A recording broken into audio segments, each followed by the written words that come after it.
He actually mentioned that. He talked about the economic challenges, talking about inflation trending upwards, and that would be sorted out in the budget. He talked about completing critical infrastructural projects.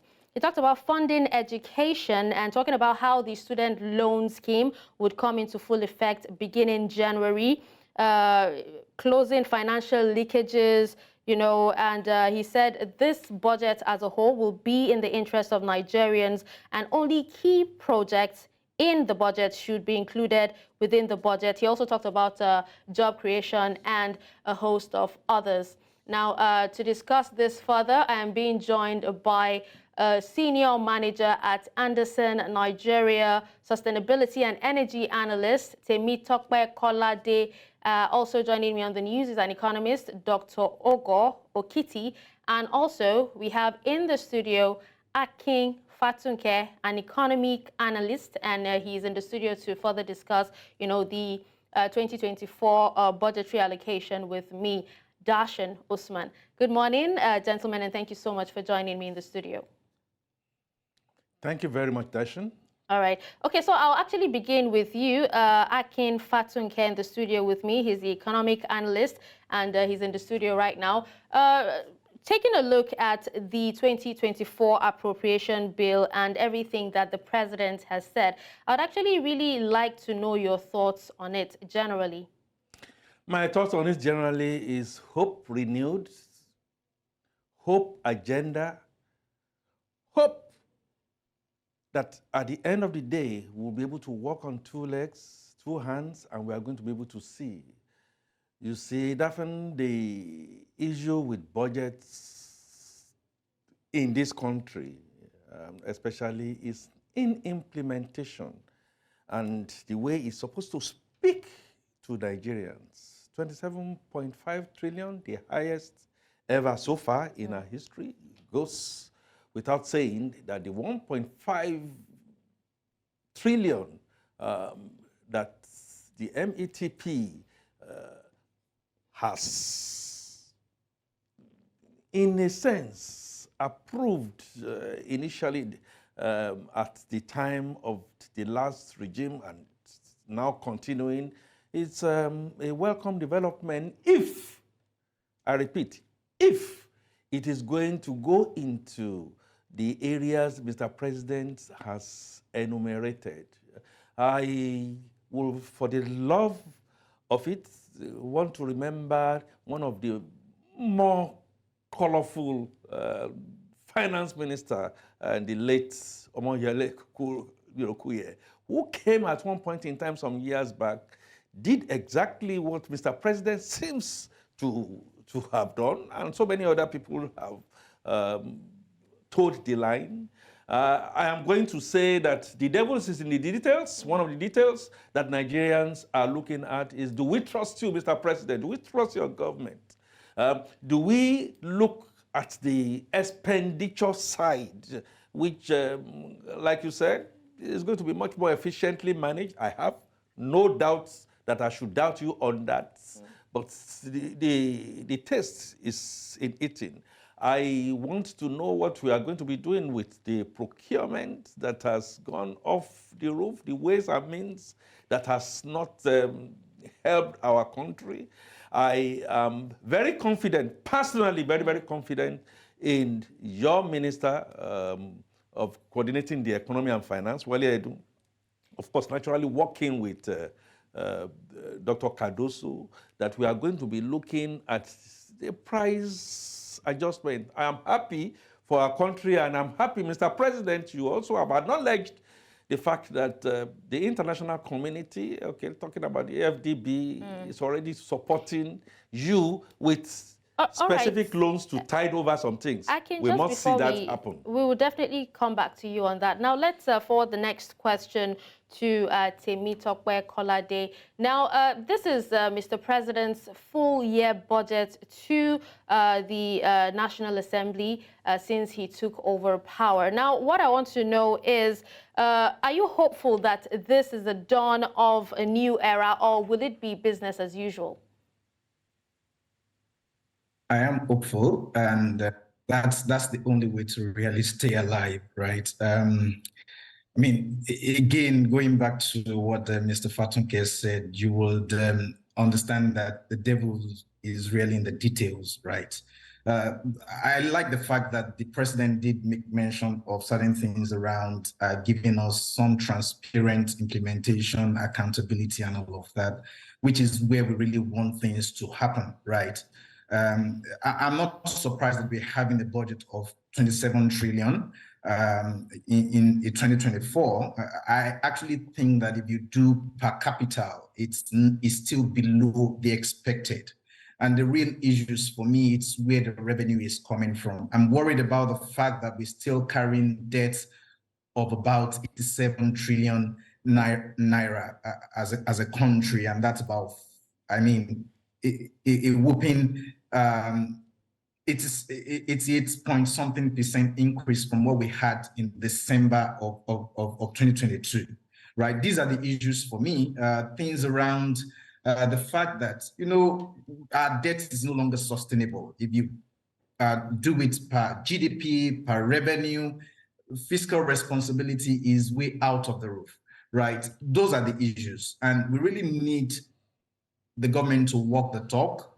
And beyond just the sound bites that we hear, we need real activity and real action in terms of show us some fiscal responsibility, in terms of procurement, in terms of what we are really dedicating the funds to do, capital infrastructure, and then can we really encourage? I mean, I like the fact that the president did mention that a good sum would also be devoted to dealing with security issues. And maybe that would indeed help investors to come into the country and we can have the PPP that we're talking about. If all of those are taken into consideration, yes, our hopes will not be dashed, right? But the way to really keep going is to keep hope alive. And that's about it for me. I really wish that we would have the government doing what they've said they will do, and we will see beyond what they've said they would even do. For instance, the president did mention that they didn't factor in certain things that they expect in terms of upsides from solid minerals and all of that. Can we do something different about that, such that we even surpass what is being given to us as a budget, for instance, in terms of revenue? Okay, well, still on that, I'd actually like to forward, this next question to Dr. Ogho. Now, talking about unrealistic expectations and not factoring in some details. Now, still on that, the ongoing depreciation in the value of naira, has been a major contributor to Nigeria's, high inflation rate. You know what is actually doing to the economy and also the people of Nigeria. Now, if this actually persists, doesn't it look like, the amount set, in this budget, or the budget projection for the GDP is kind of unrealistic? All right, I'll forward this question to Mr. Fatunke in the studio with me. Okay. Daphne, of course, assumptions will naturally be made. The president talked about his presentation having met economic considerations. As far as I'm concerned, I do not expect anything less, but I want to see the doing, so to speak. I am towing your line, Daphne, that are we being realistic? If Platts now raised to $750 per barrel, is it sufficient? Good, but is it albeit without jingling the production capacity of Nigerians? And even before I go into that, look, we can sit down and be talking about economics and be talking about numbers. There are a few low hangers. I started by saying trust, trust, trust. I'm happy that Mr. President is recognizing the fact that human rights and things surrounding human rights capacity is still a low score for this administration. And he has decided, this administration and previous administration, the Attorney General, Minister for Justice, made the right sound bites to say that Nigeria is going to show our records, okay, to the United Nations. I'm very happy to hear that. And coming down to that, the Emefiele or no Emefiele, the non-state actors, which the courts have asked to be released. December 15 is going to be a critical date that the whole world will be looking at when the Supreme Court will be making pronouncements on Nnamdi Kanu. They are all things that we should have a look at.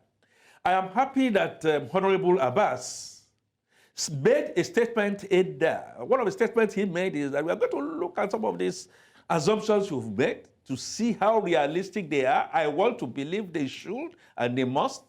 What I do not expect I'm going to see will, from the National Assembly now bringing in their own paddy and then wanting to load on that budget. My thinking is that that will have been done all through.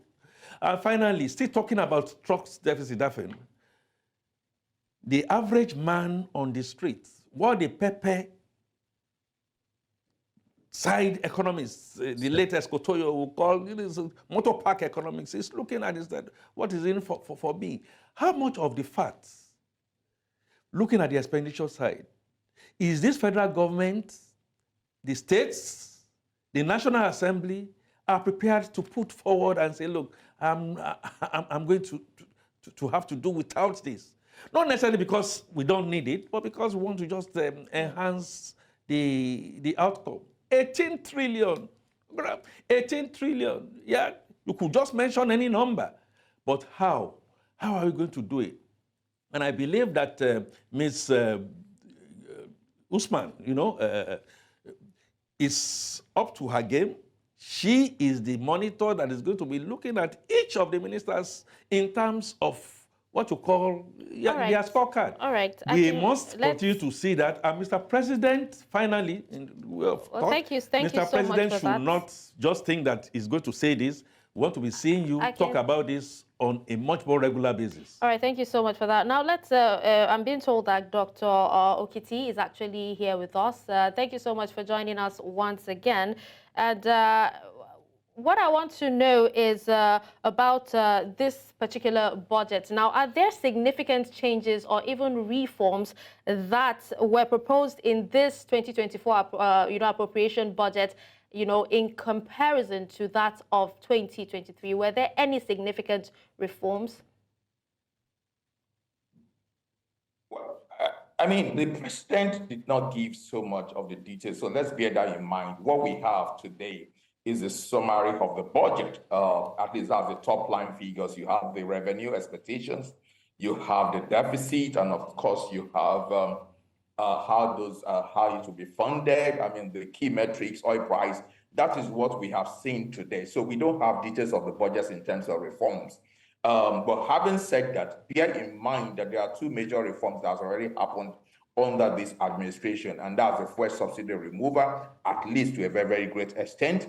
And the second one is the aggregation of the exchange rate windows into one. I mean, those are very two important, because if you look at subsidies in Nigeria, they are usually in three forms. You have the exchange rate subsidy, you have the fuel subsidy, and you have the power subsidy. So the president is already dealing with two. That's in terms of reforms. But when we talk in terms of budget, that is not really my priority. I think that will come later in terms of reforms, further reforms. My priority, looking at the budget, listening to the Mr. President, my priority was how the budget will be funded. So it's important to look at the metrics today. So if you look at the if you look at the inflation of 21% for 2024, that's reasonable. You look at the growth rate expectation of 3.7%, that is also reasonable. You look at the oil price, given what oil price is doing today, so they're looking at 77 per barrel, that also looks reasonable.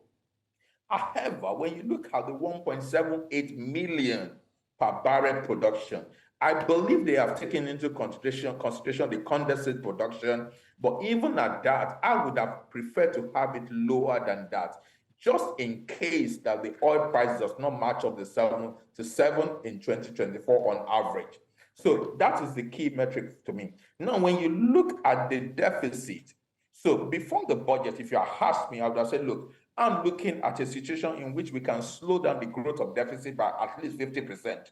So the president said that the deficit for 2023 is going to end by about 13 trillion. So could we have had a deficit of something in the region of 5-6 trillion rather than the almost 8 trillion that we're having at the moment? Yes, it is progress compared to 2023. However, given the context of where we are, which is about dealing with macroeconomic instability, I think much more work should be done on deficit growth, on the growth in debt, and those are the most critical channel for which fiscal policy has been causing instability in macroeconomics framework in Nigeria. And those are the things that we really need to do it. Now, there is always this notion that the level of expenditure of government is actually what translates to economic growth. No, what is most required from government today is to stabilize the macroeconomic space. To stabilize the macroeconomic space, that is the most important investment that the government can make, and not the size of its expenditure. So in that sense, there's progress, but not enough, in my own opinion. Thank you. Okay.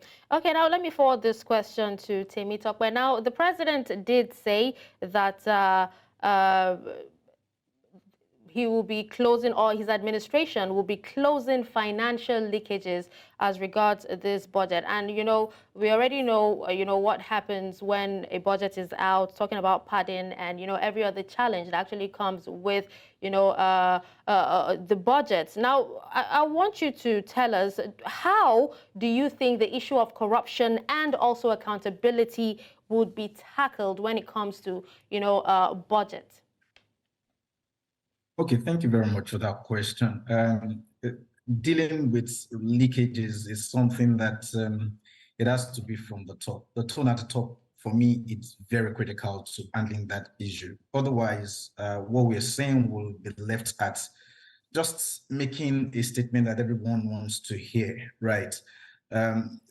What we have seen so far in Nigeria, at least in recent times, is that we make several promises and we don't keep to that. And by saying we, I mean the government. Well, I don't want to absorb myself, because sometimes we support government, right? So for me, it's critical to see us doing it rather than saying it.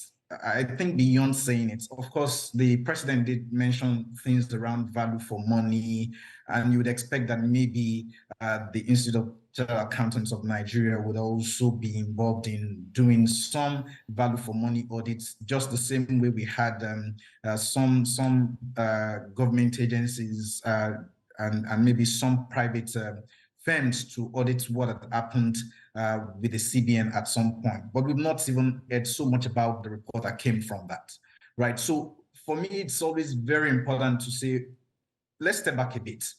How much of this is being done? What have we seen in terms of consistency, and how much should we expect, right? It's been said, but what has been done before will then tell us whether it will really be done in the future in terms of projection. If it's done, it will be a great deal for us, because there are several leakages, and we must admit that that's one thing that is crippling the economy today, crippling the livelihood of very many people in the country, right? So it's something good to do, but would we have them done? I think that question is still begging for an answer, and it's until it gets done that we can really say that it would be done, but it's something that should be done. All right, coming back to the studio now, Akin, the gross domestic product is expected to grow by 3.76% after adjustment for inflation, and also the inflation rate is projected to average 21%. Now, do you think that Nigeria can attain the figure, judging by the economic situation and also the soaring inflation? If you judge it by reality, I will be quick to say that I want to see the concrete assumptions that are made in that respect. Until I see situation where you're talking about 21%. Some of the other fundamentals, are they in there? The food inflation galloping towards what we call close to about 30,000, and in the space of 1 year, it will just come at the back of the security issues that we still have. A couple of people have just been beheaded um, in the north of Nigeria. We have kidnaps. We have so many other things. But, you know, one is supposed to be looking at a half-filled bottle. I have my doubts, and I pray that my doubts is not turned into what my fear should be. Can I begin to see more of walking the talk? You are talking about the fact that we are going to grow revenue 80 million. You are going to begin to see situations surrounding GDP to revenue ratio. Nice numbers to see. I'm happy at what my dear friend and professional colleague, Taiwo Yedele, is doing. He's done some close to 90 days. And within those 90 days, he spoke through to power and said, look, Mr. President, this VAT that you have put on diesel cannot work. Mr. President listened to him and he was able to reverse. And one of the things that I see is the positive side is, Mr. President, being an accountant yourself, you know, if some of those assumptions are not forthcoming, come out, you should be the first to come and tell us they are not realistic. If all avenues are tailored and we maintain the rule of law and we maintain capacity and we maintain competence, we will be able to get there. Until then, when we see the details, we'll be able to, All right. to talk more about those. Yeah. All right. Temitope, now talking about the 8 priority areas that the president said should be focused on in this administration. I want you to tell me what key sectors should be prioritized in this particular budget. What are the key areas that should be, you know, at the top? Okay, thank you very much. I think for me, I would always look at growing revenue, right? That's number one. And plugging leakages, like the question you posed earlier, it's something that would help us really have a revenue assurance properly done, right? Today, there are lots of revenue leakages in Nigeria, and we need to address that frontally. That way, we would have things taking shape in Nigeria. The other thing is the security. The president talked about overhauling the security architecture, and that's very critical if you're going to have investors coming into Nigeria and putting their monies into Nigeria and saying we're going to do PPP. Really and truly, someone had mentioned that, you know, it's really not about the size of the budget, but the size of the budget for me is also equally important, right? But even at that, we need a lot of inflows in Nigeria today. And the only way we can achieve that is to give the sort of environment that helps us to have some assurance for any investor that is coming in. And so it's important to deal with that security area. Right. The other thing is really about education. Yeah, we've heard that by January, we'll begin to see student loans. And I'm waiting for how that will be implemented and how we're going to have the educational system in Nigeria overall, such that on a growing level, we can encourage some sort of scholarship, right? And that way we would have a burgeoning youth population seeing some future in this country rather than having plans to just all together leave the country. We'll see people also interested in even staying back and developing the economy. And I think that would also impact on the sector that I'm very, very concerned about, which is the energy sector and the sustainability of that sector as well. Because if we deal with those security issues, for instance, you would find that people will put in more money, because that's one of the issues today why we cannot even project good revenue earnings for the country. We've been seeing that going here and there. For instance, we're saying 1.78 million barrels per day. How achievable is that? Going from where we have been, how we've seen some growth and drops, and now maybe some growth again in recent times. So we need to have some sustenance in terms of that. Temitope, while you were talking about, you know, budgeting for security, something just popped up. And, you know, if you go to some of these areas where security is actually looming, you find out some of the communities and also places are are like ghost towns. So, but a lot of people have actually been talking, and they seem to think that there should be a fund budgeted for the rehabilitation of infrastructures damaged by these security challenges. What are your thoughts on that? Seriously, there is a need for rehabilitation, but that's really not what would get those people back to those places. I think it's the economic activities in those places that will get them back to those places. Today, practically speaking, you see a lot of people riding bikes in Lagos. Where did they come from? From these communities that have been ravaged. You see lots of, what do you call it, IDPs here and there in the country. Where are they coming from? And we seem to be concerned about palliatives, creating a subsidy system for those people. What these people need is that security of life and properties, such that they can even build what has been taken away from them by themselves. Don't forget that as much as we talk about the oil sector, for instance, in Nigeria, the agriculture sector is still the one that helps people to have about 70% of the livelihood that they have.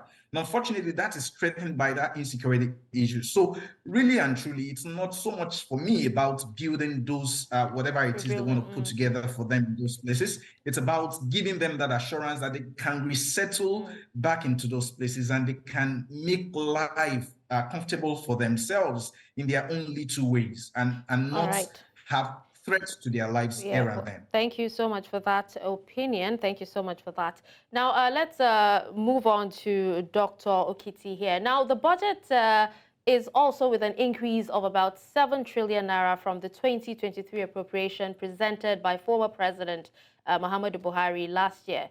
Now, the year before, the president presented a budget of 21.83 trillion naira. And now we've seen yearly budget increases, but no tangible evidence of fiscal growth, anywhere. Where is the missing link between the budget provisions and also the development?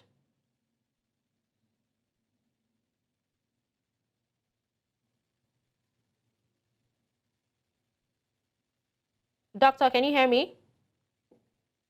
Yes, I can hear you. Okay, all right, sorry, all right. Okay. So the size of the budget is very, very important if it is tangible and if it's real money.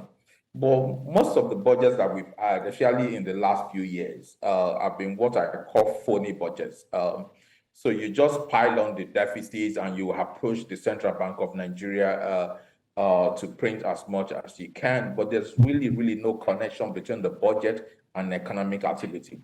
No connection between the budget and, of course, the lives of Nigerians. No connection between the budget and productivity and business improvement.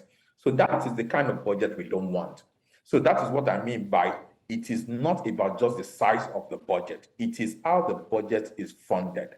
So now I expect that the trajectory that this government will take is going to be very, very different. And I hope that the budgets that we are going to see, at least the details that we are going to be seeing, will be very, very detailed and connected to different levels and different areas of economic activity.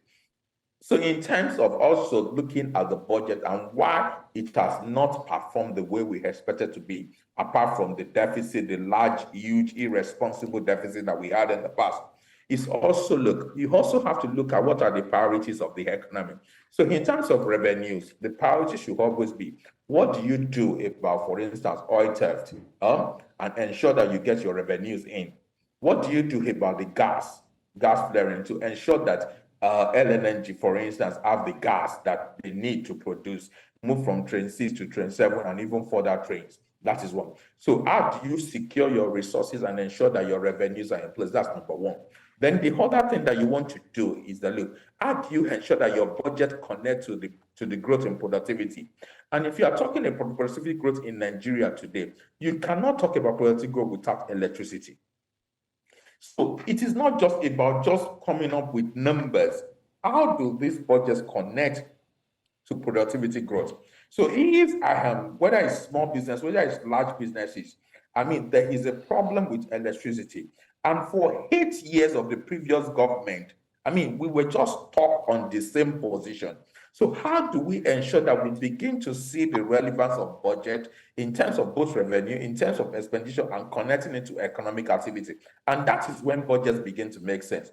But at the moment, I just hope it's not just size, and I hope that with this government it's totally going to be different. So that is the reason you have not seen the impact in the past. One other thing that I should also mention, when you have considerable levels of inflation and of course exchange rate, I mean, for instance, the real dollar value of even the 27.5 trillion that we had today is definitely less than the real dollar value of what was presented last year. So it also means that the focus should not be on the size. The focus should be how do you fund this budget? Ensure that you don't grow deficit. I mean, deficit was 6.1% of GDP last year under President Buhari. Now the president is proposing something less than 4% of GDP. That is progress. It's progress, but I would rather we bring it to something in the region of 2 to 2.5% of GDP. And that is when we really make tangible progress. Then the second one, obviously, is there a way we can fund the deficit without necessarily borrowing recklessly? Or is there a way we can fund the budget, but then with securitization of our assets, for instance? So those are the things that we're talking about. How it is funded is more important than the size of the budget at this stage of our macroeconomic instability, which is a serious problem. Thank you so much, Doctor, for that. Sadly, time isn't on our side, but quickly would like to hear your closing thoughts. Akin, with me in the studio, just quickly. My closing thoughts will be say the truth, speak the truth, say it at all times, be transparent, be accountable. I mean, do we still have fuel subsidy? Is it still on? The AFDB 1 billion that is this budget supports to try and help us on our supply and demand gap between the I&E and the black market. How are we going to be measuring that? And finally, whether with this budget, whether with this government, previous government, of governments to come, the truth must be told that we are running a federation that is lying on itself. And so we need to really go back and restructure. Again, I'm happy at what Ogho Yedele has decided to do to align all the multifaceted, levies being levied here and there. I'm happy that Mr. President has begun to appoint key people into areas. I am waiting to see the board of the procurement in alignment with the Procurement Act so that things will not just be done haphazardly. I want to see Mr. President in 6 months' time come and address the nation again. How are we doing? How have we gone? What are the assumptions that we've made that is not becoming realistic? How do I call my brothers and sisters? They are not bad people. I'm talking about the labor. Are they part and parcel of understanding? Am I looking at ASU and co and the autonomy that Mr. President has promised? Look, it should have happened day before yesterday. You can't be every other person's pleaser. Stay right, stay truth, and be very transparent. Well, thank you so much, gentlemen, for joining me at this time to discuss this.